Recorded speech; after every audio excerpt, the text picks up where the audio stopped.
สีจะไปเอาแล้ว น้องก็เลยถามเพื่อนว่าเพื่อนไหนฮักน้องก็เลยฮักเอาตื่นเช้ามาแบบนี้เพื่อนเที่ยวลงมาน้องก็คิดแล้วว่าเมียคนให้บ่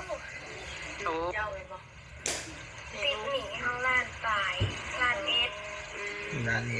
เพิ่นว่าพอที่มีด้านเอสเนี่ยเงินตัวนั้น ยืมน้ำลูกใส่ก่อนประมาณนี้มันคิดเอามาให้ เอามาใหายแล้วทาไว้เอาใหายทั้งฮักเอาโบราณนึงเผื่อลอยให้ฮักเอาน้องก็เลยฮักเอาโบราณนึงเป็นล้านนึงมันติดหนีทางไทยผมแต่ก็ยังมาจ่ายอยู่ เอ้าที่นี่ทางไทยที่นี่ไพ่นะ ติดหนีที่น้องมาใส่เงินของหนึ่งตอนนั้น เจ้าพ่อที่นี่หรือว่าพ่อที่นี่เลย บอกมันติดหนี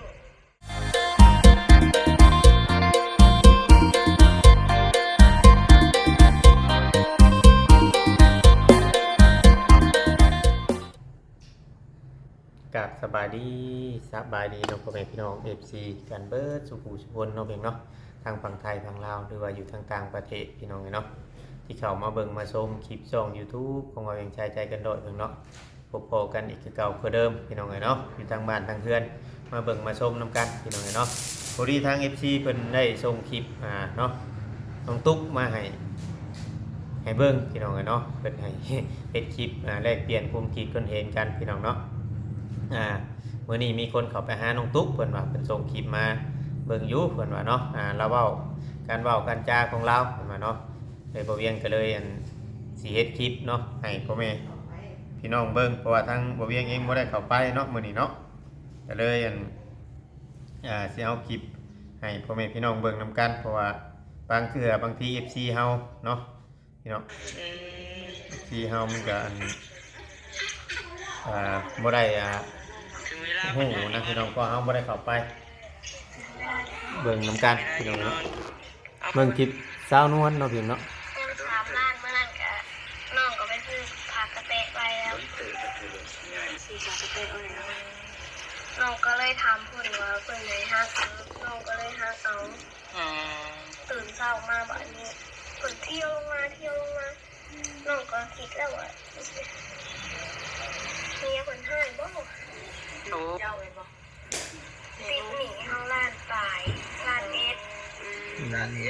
เพิ่นว่าพอที่มีด้านเอสเนี่ยเงินตัวนั้น ยืมน้ำลูกใส่ก่อนประมาณนี้มันคิดเอามาให้ เอามาใหายแล้วทาไว้เอาใหายทั้งฮักเอาโบราณนึงเผื่อลอยให้ฮักเอาน้องก็เลยฮักเอาโบราณนึงเป็นล้านนึงมันติดหนีทางไทยผมแต่ก็ยังมาจ่ายอยู่ เอ้าที่นี่ทางไทยที่นี่ไพ่นะ ติดหนีที่น้องมาใส่เงินของหนึ่งตอนนั้น เจ้าพ่อที่นี่หรือว่าพ่อที่นี่เลย บอกมันติดหนี ที่นี่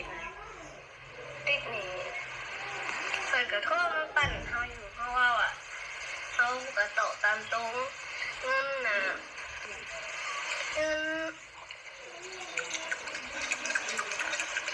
รวมเบิด อา หา การน้องยังคือเป็นนี่เลย ยังคงใจดิ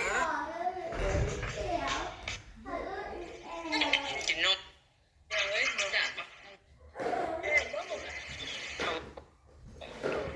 มันมีติดถือได้เดือนนะโอ้มีเงินตัวของบาร่าเนี่ยต้องให้เราเลยเป็นเงินผู้ใหญ่ใจดีซอยเขามาจากสี่บ่อโอ้ให้ไปซอยนี้สินะที่ว่าพ่อจำเป็นเนาะ เขาอุตส่าห์ว่านั่งท้าลงไปมาส่งก็มาส่งแล้วเสือแล้วยันลูกเขาหายปานี่ แล้วยันอยากกินนมได้เนาะ เอาหายว่าเอายางมาบัดเอายางมาหดเพื่อนเลยโทรว่ามึงอยู่ใจมาที่มาส่งโอ้ยเอามาหดเพื่อนได้อยู่ พ่อนะว่าแล้วก็เป็นห่วงยิ่งสะเนาะเราคิดว่าส่งจะดี แล้วอ่ะไม่หายตัวเมื่อตอนนี้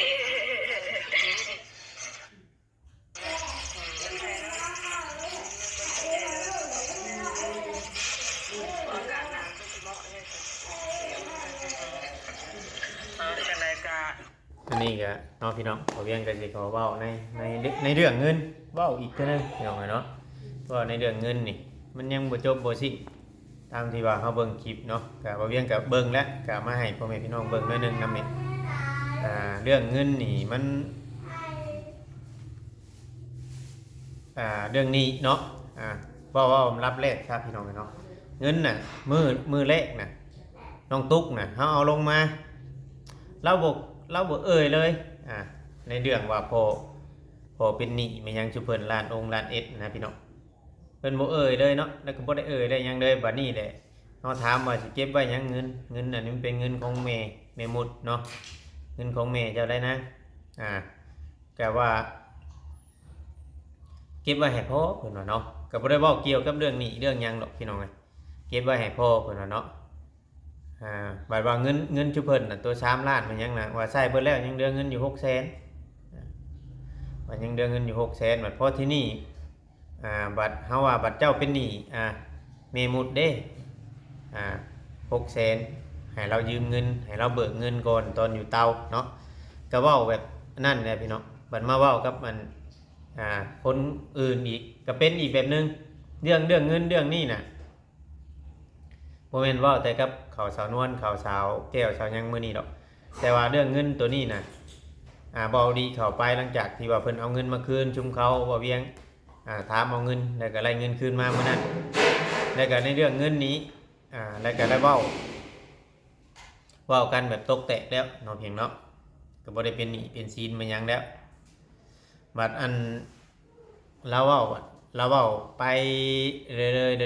ยๆไปทางลาวไปว่าง่ายๆแล้วถึกล่างสมองบ่คือแนวไรเนาะเพียงเนาะตามที่ในความคิดความเห็นของเฮาพี่เนาะตอนนี้ก็นั่งอยู่เพื่อนดอกไฟมันบ่แจ้งเนาะเพียงเนาะก็เลยอยากมืดๆนี่แล้วก็บ่าวลาวเราก็เฮ็ดละเอียดอยู่พี่น้องเนาะในคลิปตอนนั้นเนาะบ่าวลาวเราก็เฮ็ดละเอียดอยู่แล้วก็คือส่วนเงินของนี่ของย่าของยังนี่บ่าวลาวก็แยกให้ไปทางนั้นบัดนี้ของพ่อของยังนี่แล้วก็มาอีกทางนี้เนาะในส่วนเรื่องของพ่อจอยเนาะเพียงเนาะในส่วนเรื่องของพ่อจอยนี้ตัวที่ว่าเราเป็นหนี้หรือว่าเรายืมเงินผู้นั้นผู้นี้นะคือว่าน้องตุ๊กนี่บ่ได้เกี่ยวหยังใดพี่น้องคือว่าเราสิเป็นหนี้10ล้าน20ล้านเราสิเป็นหนี้น้อยหลายซำใดก็เราเป็นคนยืมเราก็ต้องใช้แต่น้องตุ๊กน่ะเว้าง่ายๆว่า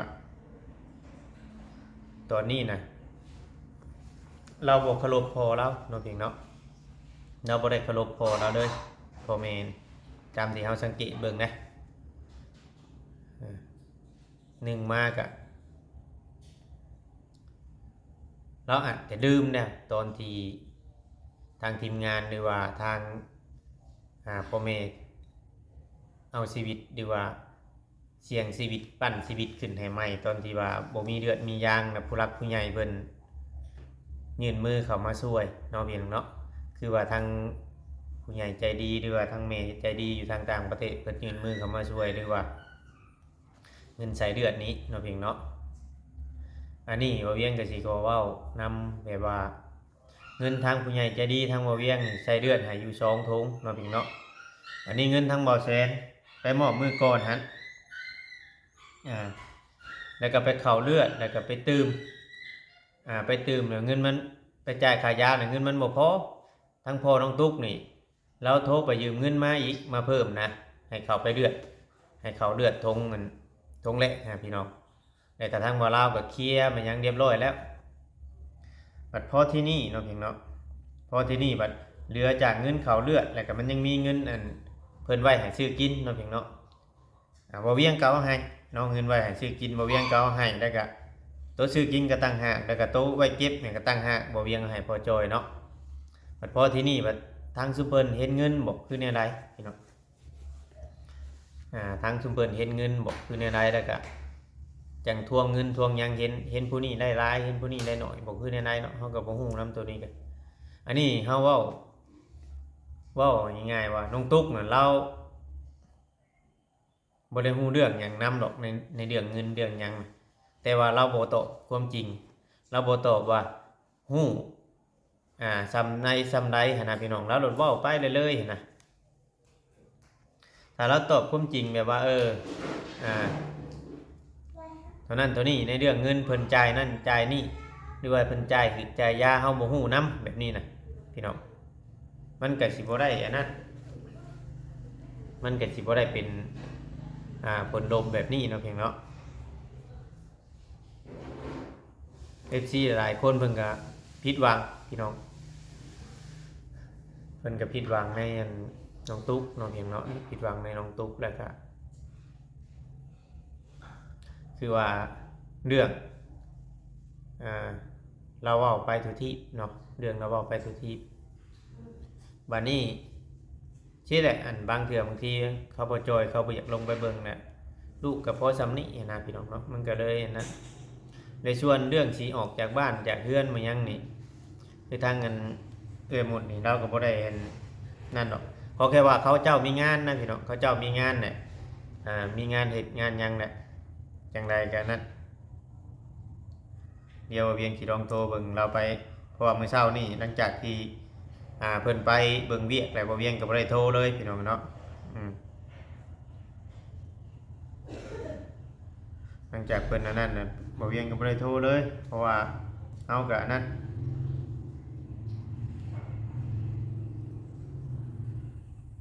เว้าง่ายๆว่าตอนนี้ยังเงินเว้าแต่เรื่องเงินคำถามเรื่องเงินเข้ามาเฮ็ดเป็นสั้นๆเช่นแบบนึงนะพี่น้องเพราะว่ามันบ่แม่นความจริงเด้เพราะเงินน่ะชุมเฮาใช้ไปนี่ก็แจ้งผู้ใหญ่ไปว่าซำนั้นใช้ไปแล้วก็แจ้งไปซำนั้นโดยที่ว่าบ่ได้เพราะว่าทางผู้ใหญ่เพิ่นก็มาอยู่แล้วว่าเงินน่ะเพิ่นสิช่วยแต่เรื่องเงินใช้จ่ายหรือว่าซื้ออยู่ซื้อกินนี่เพิ่นสิให้ทีมงานนี่ให้พอแล้วแล้วก็โดยที่ว่าบ่เอาเงินให้เขาเจ้านะพี่น้องผู้ใหญ่เพิ่นระบุมาแบบนี้เนาะ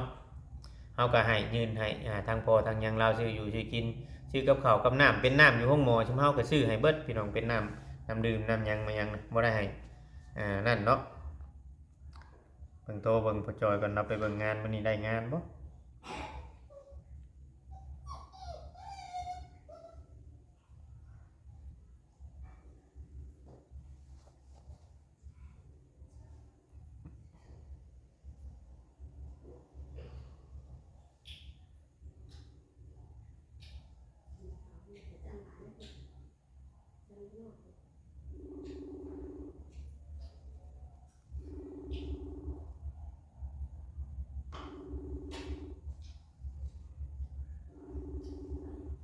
บ่ครับพี่น้องเนาะแต่ว่าเราเอาโทรศัพท์ไปชาร์จแบตไว้ในเรือนเขาเจ้าประจักษ์เพราะว่าเราบ่มีแผงโซลาร์เซลล์เราก็บ่มีเด้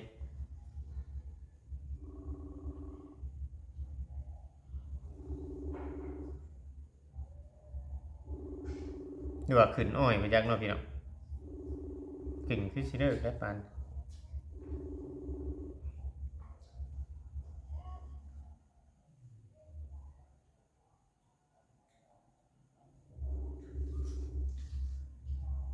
ว่ามันเว้าไปบัดแฮงมั่วไปได้เลยนะพี่น้องมันเฮ็ด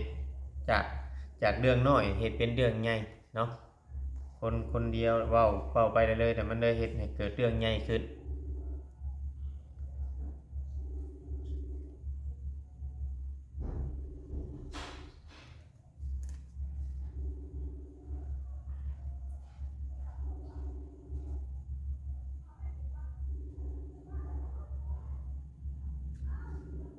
เพิ่นบ่รับพี่น้องเนาะ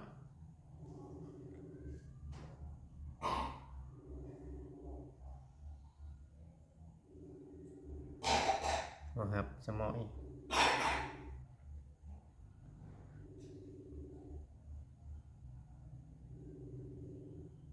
บ่เป็นหยังพี่น้องเนาะมีแต่ว่าบ่แล้วเฮาจังถามเพิ่นใหม่มีแต่ว่าเฮาเว้าในเรื่องที่ว่าเขาเจ้าไปถ่ายคลิปมื้อนี้เนาะเพียงเนาะเจ้าไปถ่ายคลิปมื้อนี้ก็เห็นแต่มันก็เลยแบบยังเก็บมาเว้าในเรื่องเงินเรื่องหยังอยู่นะพี่น้องเพราะว่าโดยที่ว่าเขาเจ้าบ่ได้ฮู้หยังนํอยู่แล้วในเรื่องเงินใส่เลือดใส่หยังมาหยังเพราะว่าเฮาเป็นชุมเฮาเป็นคนจัดการมาหยัง ว่าทางเขาเจ้าบ่ฮู้จักนำอยู่แล้วพี่น้องในเรื่องใส่เลือด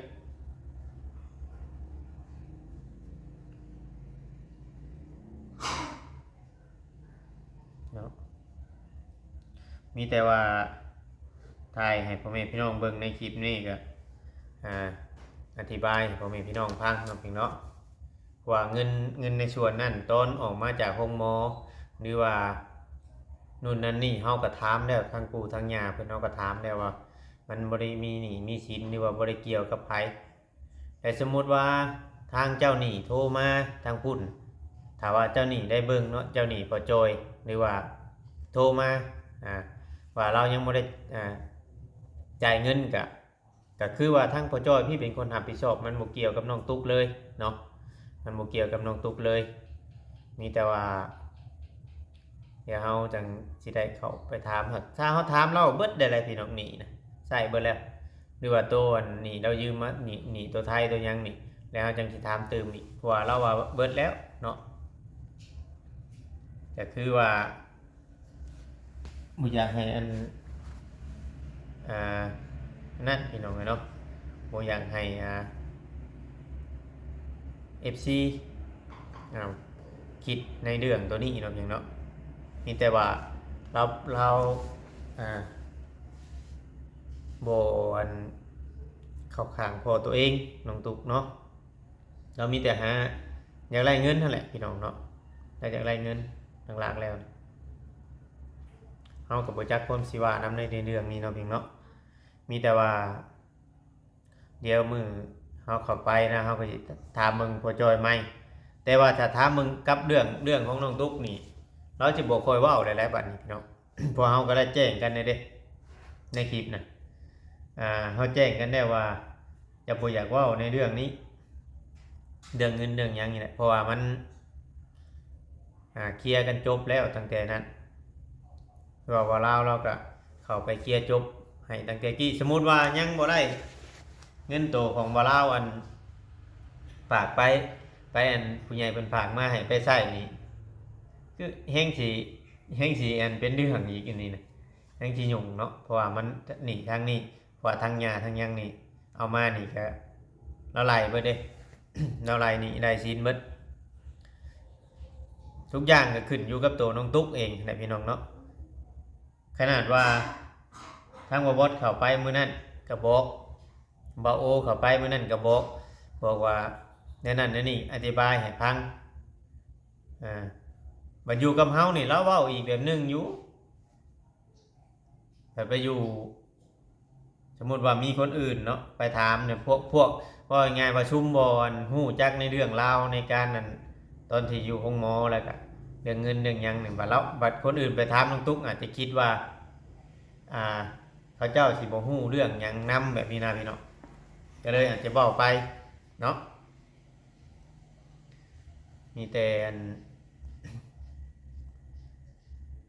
พอจอยกับเมียมุดเราก็สู้เนาะทางเมียมุดเราก็สู้เฮ็ดเวียกเฮ็ดงานหรือว่าเป็นไปเบิ่งมื้อนี้จักแม่นแนวของเพิ่นอยู่บ่เนาะพี่น้องงานปลูกหญ้ามื้อเช้านี่ก็ทั้งเจ้าของสวนเพิ่นก็โทรหาบ่เวียงอยู่พี่น้องเนาะว่า